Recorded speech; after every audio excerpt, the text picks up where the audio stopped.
Chaque art est grand, mais mon nouveau recueil de nouvelles, le recueil Évrault, montre qu'en duo, en tandem, deux arts sont capables non seulement de se compléter, mais de créer une nouvelle forme d'art conceptuel.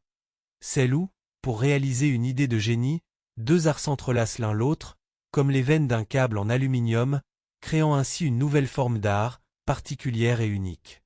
Chaque idée a besoin d'une forme, et malheureusement, ma forme, la forme littéraire, est imparfaite. Cela peut être corrigé par la fusion avec une forme non moins imparfaite. Le front artistique des arts visuels. Combien d'idées brûlent en moi, combien d'images brillent dans ma conscience, combien de récits, comme des myriades de films et d'étoiles.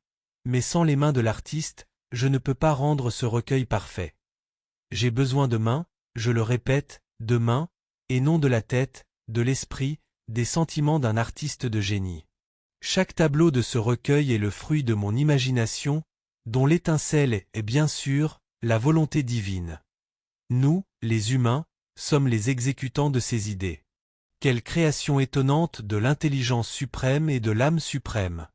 Il s'élève au-dessus des œuvres littéraires modernes de la même manière que n'importe quel gratte-ciel de haute technologie au milieu d'une plaine uniforme de bidonvilles sans intérêt, tout en conservant dans son style toutes les caractéristiques et la signification clé de l'art classique. En le regardant dans mon imagination dans sa pleine ampleur, et en contemplant par conséquent toutes ses facettes, je me rends compte de sa grandeur et de sa monumentalité. S'il est accepté et reconnu par les gens, ce sera le plus grand échec pour son créateur, car le destin de telles œuvres, leur destination sacrée, est de servir de nourriture à ceux qui se tiennent au-dessus de la forme humaine. La critique humaine la plus féroce, la plus impitoyable et la plus vile.